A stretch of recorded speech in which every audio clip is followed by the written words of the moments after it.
this week over Camdis Television. Let's begin straight away with our major stories. The Cameroonian Parliament mourns the passing of Honorable Laurentine Koa Mvege, Épouse Mbede, a distinguished daughter of the Vok Fuda community who died on January 22, 2026 in Yaoundé. Yaoundé is choking under a mountain waste crisis, with streets overflowing with trash and neighborhoods buried in litter, creating serious health and environmental hazards. Government authorities and citizens alike must therefore work together to restore cleanliness, promote sustainable disposal practices. And we shall be taking a tour out of the country where tensions and triumphs mark Guinea's political landscape as former junta leader Mamadi Doumbouya was sworn in following the December 28, 2025 presidential election, prompting the African Union to lift sanctions and comment progress under the political transition roadmap. You have these stories and more in a bit.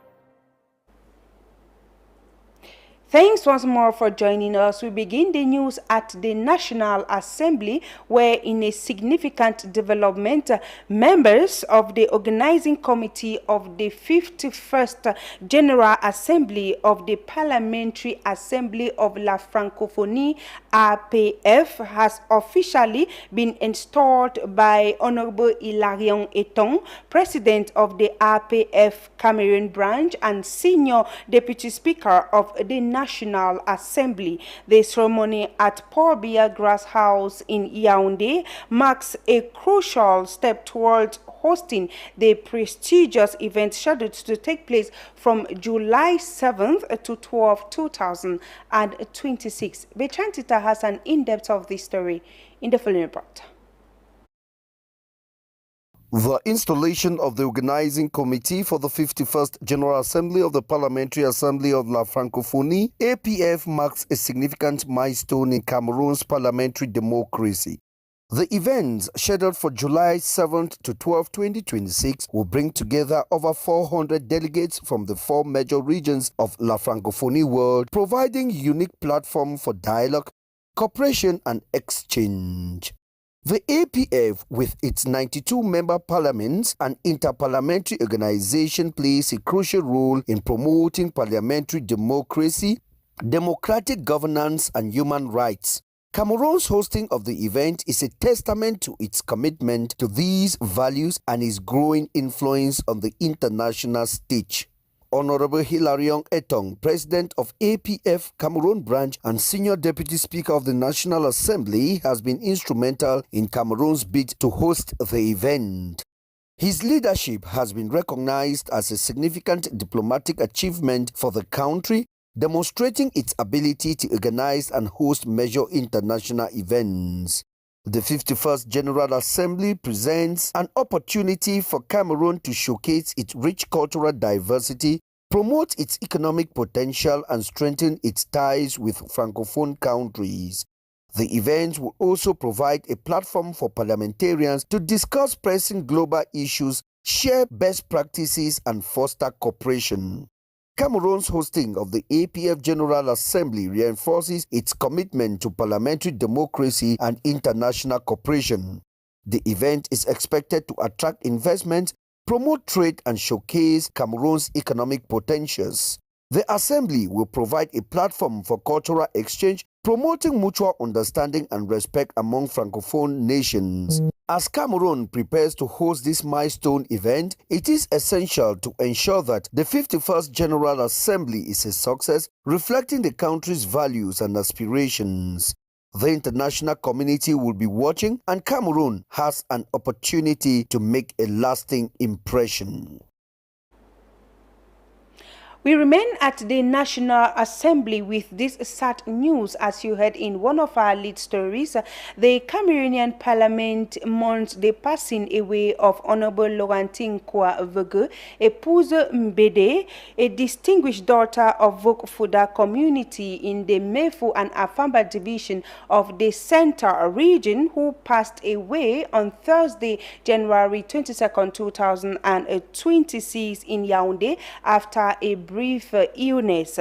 Since joining the National Assembly in 2012 during the 9th legislature, she has been a steadfast advocate for public service, and her death marks the end of an era in Cameroon's parliamentary history. Let's get details of the fallen heroine in the full report.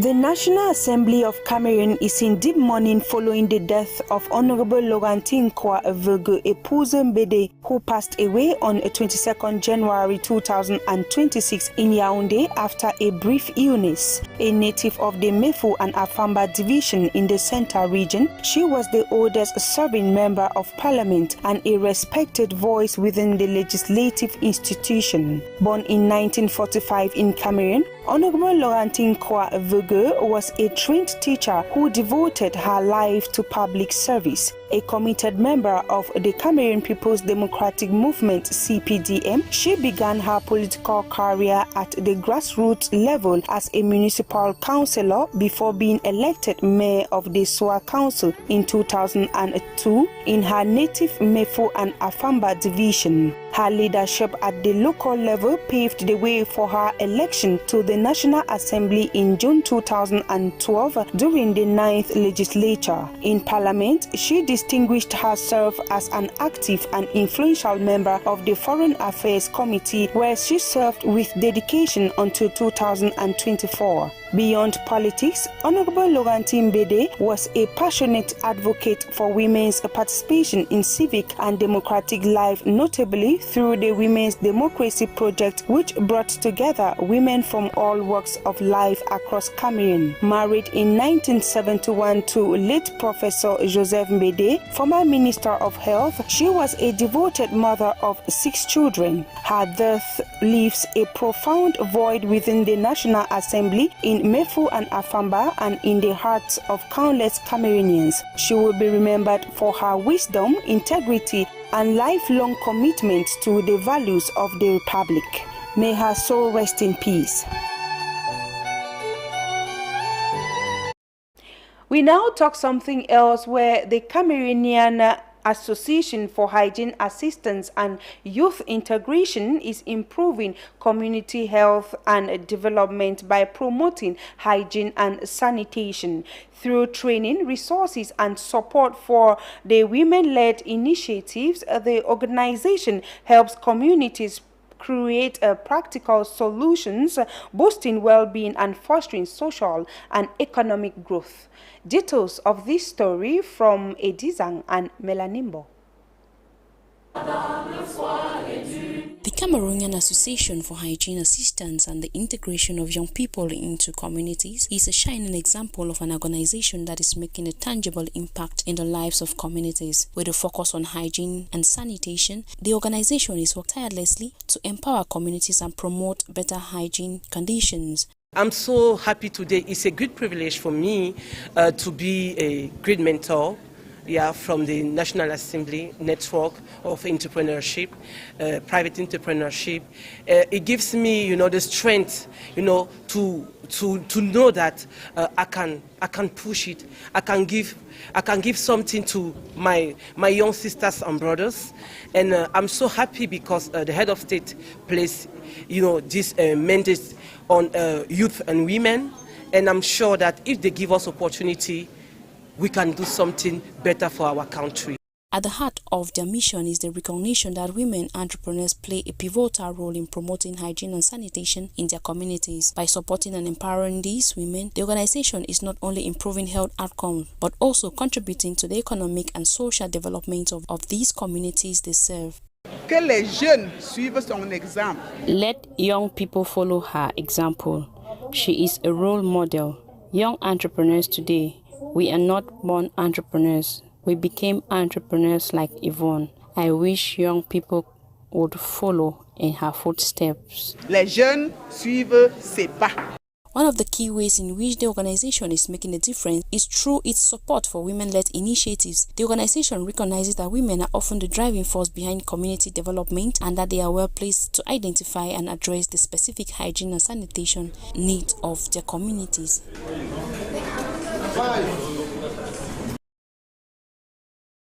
Still in connection to that story, the initiative of the Cameroonian Association for Hygiene Assistance and Youth Integration is coming at a time when Yaoundé is choking under the mounting waste crisis, with streets overflowing in trash and neighborhoods buried in litter, creating serious health and environmental hazards. The government, authorities and citizens alike must therefore work together to restore cleanliness, promote sustainable disposal practices. Let's get Sharon Aratanye and Madoshe Kwiati. The streets of Yaoundé are overwhelmed with trash, posing serious health risks to residents and highlighting the need for urgent collective action. The lack of effective waste management infrastructure and irresponsible behavior from some citizens are major contributors to the crisis. It bothers us sometimes. It's too much until it gets to the end of the wheel there. We are used to seeing it this much. You see, we've just swept there. We push dirt by ourselves. We clear them. While authorities have attempted to address the issue, their efforts have been insufficient. Residents too must take ownership of their community and change their behavior. It's just a matter of mentality because, you know, there are no more trash cans. But if we teach the population how to gather their trash, they will be able to adhere to the system. And you see, sometimes parents send their children to empty their bins, which is not good. Yeah. The situation demands immediate attention, with cases of typhoid fever and stomach issue on the rise. Just like yesterday, the flies were too much. When you arrive here sometimes, there are flies everywhere. Sometimes lots of mosquitoes and pests. And that's what makes us sick. And sometimes we work for a week and maybe spend 2 weeks at home sick. That's how it is. We are used to it.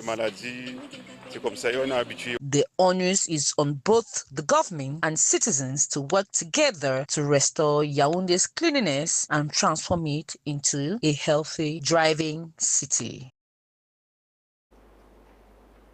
Let's now take a tour out of the country to get updates of what make news. As you heard in one of our lead stories, tensions and triumphs mark Guinea's political landscape as a junta leader Mamadi Doumbouya was sworn in following the December 28, 2025 presidential election, prompting the African Union to lift sanctions and comment progress under the political transition roadmap. This move is not welcome by political oppositions who denounce it, citing widespread irregularities. Let's get this story and more compiled in the full report.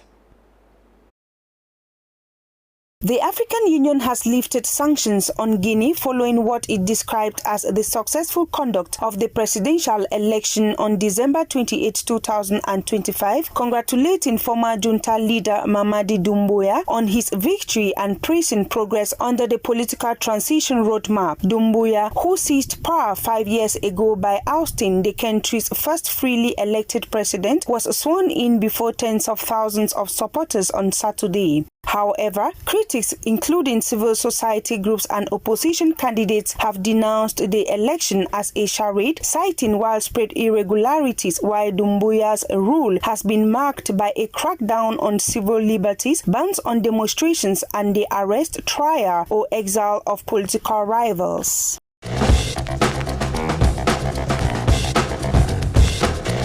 South Africa has announced a temporary step back from G20 engagement during the United States presidency, a move Finance Minister described as a setback rather than a withdrawal. Speaking at the World Economic Forum in Davos, Switzerland, he said the decision was due to accreditation restrictions by the US amid rising diplomatic tensions. The minister added that Africa's voice would continue to be heard through the African Union and express confidence that Britain, which will assume the G20 presidency in 2027, would not exclude South Africa as the country also prepares to host the WEF's Special Africa Summit next April.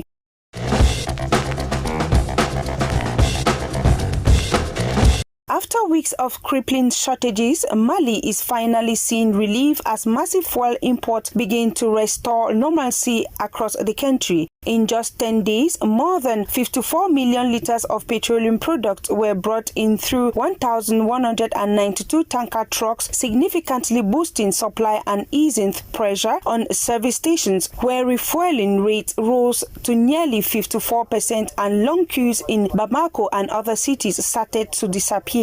While authorities welcome the improvement, they caution that structural challenges such as rationing, logistics, and the absence of a strategic fuel reserve persist, prompting renewed calls, especially ahead of the high-demand Ramadan period, for the creation of a commercial security stockpile to ensure long-term stability and prevent future fuel crises. And back to the center region of Cameroon, Cameroon's Minister of Sport and Physical Education, Professor Narcisse Moelle Kombi, has outlined a bold vision for the country's sport sector for the new year, highlighting plans to promote physical activities and improve sport infrastructure. Delivering his New Year speech at the Yaoundé Multi-Purpose Sport Complex, the minister expressed optimism for the future of sport in Cameroon. Let's get details of this story from Freddy Esomo and Melanimbo. Du ministre des Sports et de l'Éducation physique, les personnalités sur le panel, Monsieur le Président. The Minister of Sport and Physical Education expressed wishes to all stakeholders, expressing optimism about the 2026 sports season. The Secretary General presented a comprehensive report for the 2025 year, highlighting achievements and the challenges faced. One sheet statement of the Secretary General of the Ministry of Sports and Physical Education was quite interesting, was rich. It gave a rich balance sheet for 2025, and it was followed by a policy statement by His Excellency the Minister of Sports and Physical Education, which was like the top, was like the icing on the cake, and it promises a 2026 sports season more interesting than the already interesting 2025. So, in recognition of outstanding contributions to sport development, Bishop Julius received a medal. This award serves as a proof to his dedication and passion for promoting sport, highlighting the importance of sport in shaping the youth. I feel very encouraged because the medal is coming as an encouragement, telling us directly or indirectly that what we are doing to help the youth of our nation is the President of the Republic is aware of everything, and so this action is to encourage us to do more, for the stability and also impacting the youth for a better future. The head of state's emphasis on moralization and education of the youth is a call to action. In response, Bishop Julius highlights the role of sport in shaping the youth, encouraging stakeholders to get involved in sport development. To football, because once I heard the head of state, I can say it almost crying, asking the men of God to get involved into, a kind of educating moralization of the youth, and so that really touched my heart, and I felt I should, go after the youth, and to get the youth, you need to be involved, you need to go get them where their passion is. The minister outlined exciting projects for the 2026 sports season, including infrastructure development and talent identification. This initiative aims to promote sport excellence and engage the youth, demonstrating the government's commitment to sport development. Aussi entendons-nous placer cette année 2026 sous le thème. This year, 2026, placed under the theme of physical and sport activities as a lever of social cohesion. It's essential to implement concrete actions to bring this vision to life. President Paul Biya, during his electoral campaign on October 12, 2025, reaffirmed his commitment to promoting physical sport activities as outlined in point 10 of his profession of faith. To capitalize on this momentum, it's crucial to consolidate our gains and continue efforts to make physical and sport activities a true tool for social development and national cohesion. This initiative aims to promote sport excellence and engage the youth, demonstrating the government's commitment to sport development. Inspector of Services, Mr. Mangolo, followed by the staff. And it is with that update in sports, ladies and gentlemen, that we set the curtains to this last edition of our 6 p.m. news over Camby's television. It was a pleasure staying with you. Do enjoy the rest of the evening in the company of interesting programs over the Republican channel. Have a blessed weekend.